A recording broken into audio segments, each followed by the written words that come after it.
Men, we are not simple, chest-thumping, rock-smashing, fire-starting barbarians. We have depth. We intensely feel. We are scared, yet brave. We love to have fun. We're imperfect and make mistakes. We're compassionate and loving. We are multifaceted. Let's explore the reality of masculinity together. Today's episode, I have a request, and that is that you set aside time or enough time to be able to listen to the entire podcast and not jump to conclusions when I bring up certain points about the love languages. Just because I think it's really important to develop these 5 points in their entirety, and they really do build on one another. So just try to bear with me, and if at the end of the podcast you still feel like one of my points is incomplete or just fundamentally wrong, you're always more than welcome to reach out. And that's just at multifacetedmasculinity.com/question. And I love to have a dialogue around any of these topics that we dive into. And as always, if you haven't already, subscribe to the podcast so that way you don't miss any future episodes. Okay, let's go ahead and dive into the 5 broken aspects of the 5 love languages.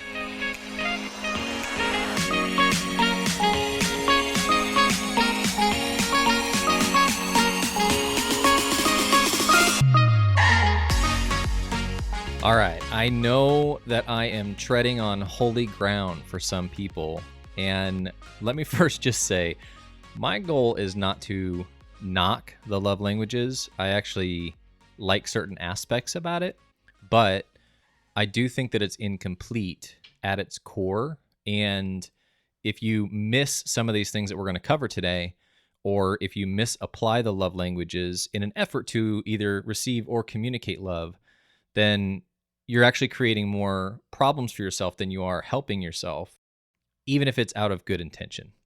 Just in case you don't know what the 5 love languages are, real quickly, they're words of affirmation, quality time, receiving gifts, acts of service, and physical touch. And the theory is basically that everyone has one primary. I've also heard that you may have 2, up to 2 out of the 5 are primary. Now, I am not going to go into a full-blown training on the 5 love languages. People that have dedicated hundreds of hours in teaching the 5 love languages. So if you aren't familiar with those, I would say a starting point is to dive into understanding what those 5 are. Like I said, there's actually really good attributes and logic and understanding behind those 5. Okay, so why are they broken? And let me start by clarifying that point, which is the 5 in and of themselves at the core of what they represent. Those are not necessarily broken. What is broken is the way that we interpret them or the way that we misapply them to our own lives. And that's really what I want to spend time on today, is how essentially we break them in the sense of taking something that is a really great concept and running it through certain lenses or creating certain limitations. And that's actually my first point on this, is that for some people, learning about the 5 love languages is a lot like taking a personality test.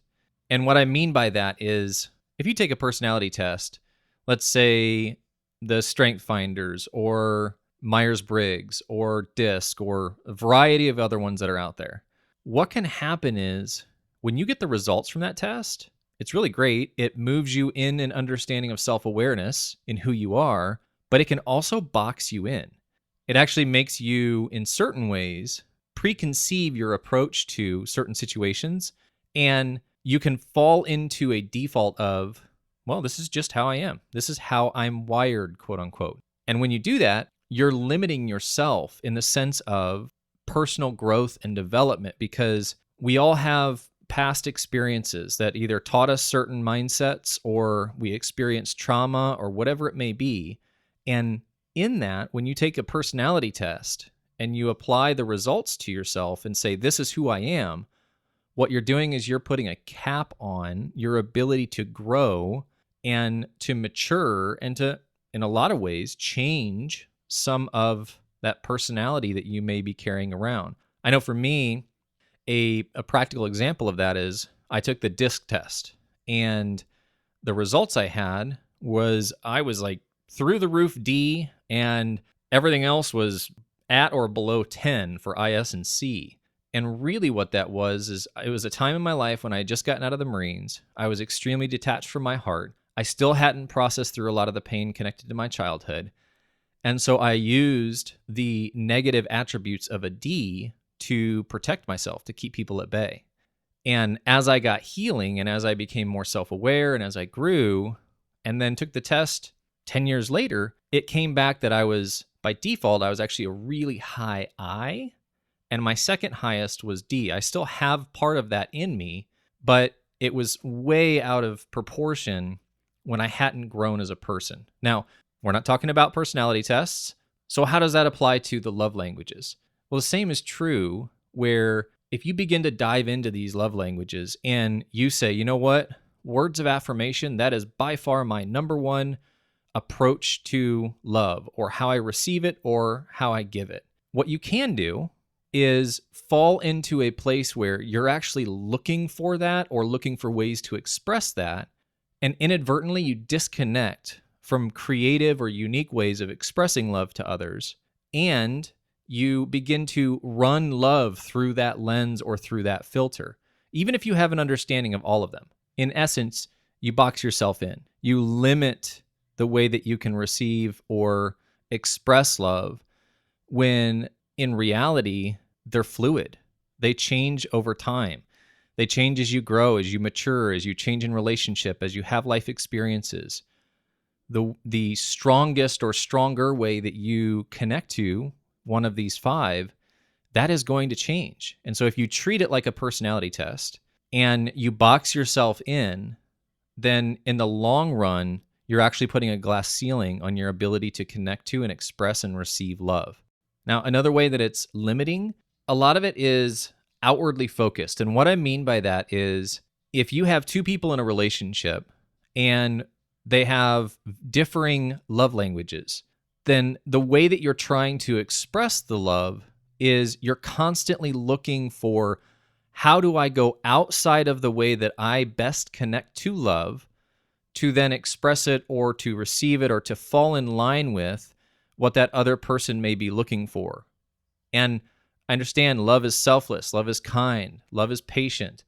All of that is true, but the point of today's podcast is more so to keep you from grabbing a hold of the extremes where you can take something that's really beautiful, like the love languages, and misapply them. And so if all of a sudden your partner is gifts, well, then you can actually become resentful towards the expression of gifts for love because you're like, man, I just bought flowers last week and she's bringing up the fact that I almost never bring her flowers anymore. And so instead of it becoming a genuine expression, because it is outwardly focused, if you stay in that lane or that pocket exclusively in the sense of trying to express your love to the partner in the way that the partner receives it exclusively, then as time goes on, it can disconnect you from your own ways that you express and receive love. The second thing is it can lead to codependence because your heart, it could be starved for one of the love languages because you had maybe a deficit from your childhood. It doesn't necessarily mean even that it's your love language. It just means that there was an extreme lack of that in your childhood. So let's use an example far too many men can connect with it, which is their dad never said that they were proud of them, or that they never said that they loved them, or said it very, very little. And the majority of the training or teaching was in ways that you did it wrong or could improve and so on. And so what happens is your heart is out of an extreme lack. It's starved for that love language. And when you begin to learn about these and you go, oh yeah, that's it. That's the one. Well, what happens is it leads to your partner essentially becoming your God in certain ways of when it comes to love, because their words carry more weight than they should in a healthy way. And I know this from personal experience because I had the dad that wasn't very communicative when it came to expressing things. And so inadvertently what happened was when I met my ex-wife and her dad, he was someone who wanted to teach, wanted to train, etc. And same thing with then ultimately my wife at the time. All of a sudden I was looking to her rather than looking to God in certain ways to fill that pain that was in my heart, that longing that was in my heart. It wasn't even necessarily one of my strongest love languages, but my heart was longing for it in a way that I was looking to the physical, tangible representation of someone else that could heal that area of my heart or fill that area that it was starved when I was younger. And so all of a sudden, if they're not expressing things, we're sticking with words of affirmation. If they're not expressing things, then all of a sudden that pain becomes even more exposed. And essentially you get triggered, but you don't know what to do with it. You don't understand that you are. And when somebody gets into your God spot in that unhealthy way, you become codependent on them because you rely on them to actually speak into your identity or love you in a way that it's their responsibility to heal that part of your heart. Well, you know what? It's not. No one's girlfriend or wife should be responsible for healing your heart, no matter what you went through. Does it happen through intimacy and relationships? Some? Yeah, it does. Totally. But when you put that expectation and responsibility on them, what you're actually doing is you're pushing them further away because your heart becomes more and more hungry for that affirmation or gifts or acts of service or physical touch. And so you become codependent with them because you need them to fill that void. The third thing is it can negatively affect the relationship. And even though it's good and understanding the ways that you receive and express love is important, what it can do is it can turn into a scorekeeping relationship. Meaning, if you are so focused on expressing love in the way that they have identified as the most important for them, let's say that it's gifts, well, then you can all of a sudden go, you know what, in the last month, this is subconsciously, you're not actually writing it down and keeping a tally, but internally you're going, you know what? I bought her flowers twice this month and I get her a coffee every week and I've done all these other things that were gifts for her. And I have to ask her to do really simple things, let alone go above and beyond to express her love for me. And so you fall into this scorekeeping relationship where you actually use the love languages against, inadvertently, but you use them against your partner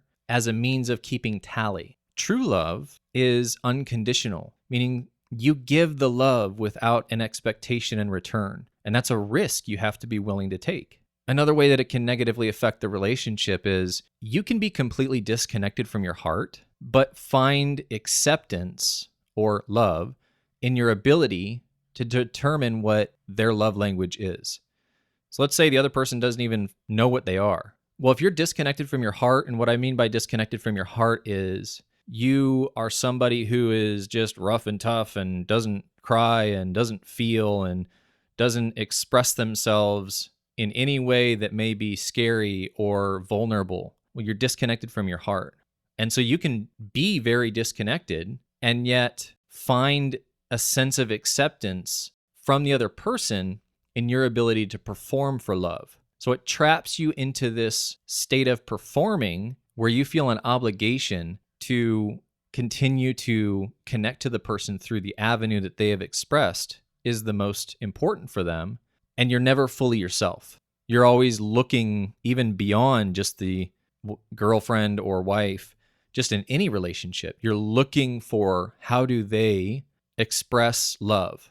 Okay, well, in order for me to be accepted, then I need to exclusively love them in that way. And the more that you perform, the more that you get disconnected from your heart. So it can put you into this trap where you may seem like a really loving person, but you hate yourself, or you are always beating yourself up, or you just feel empty or disappointed or depressed, even though you're really good at expressing love in the ways that other people receive it. And you find true connection when you disconnect from that performance and begin to identify the ways that you receive love and you express love, even if it's outside of these five, which we'll get into in a second here.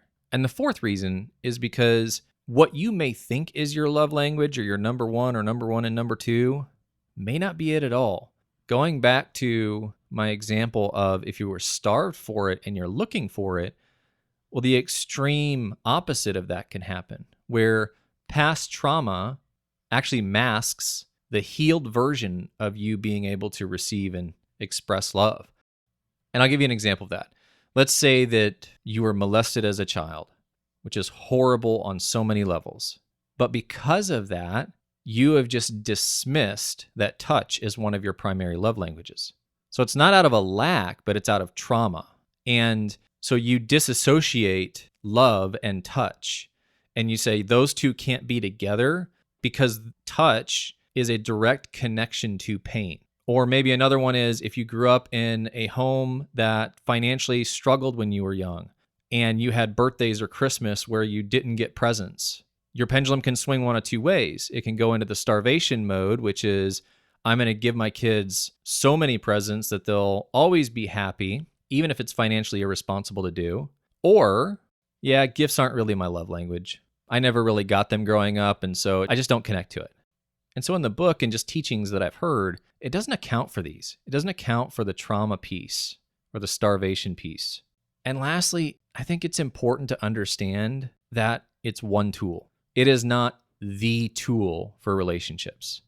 Let's use marriage as an example. For marriages to thrive, they need to continue to grow. They need intentionality, honesty, trust, fun, commitment. You need shared goals and values. You need so many different things than just, hey, how can I connect to or express these one or two ways that you connect to love?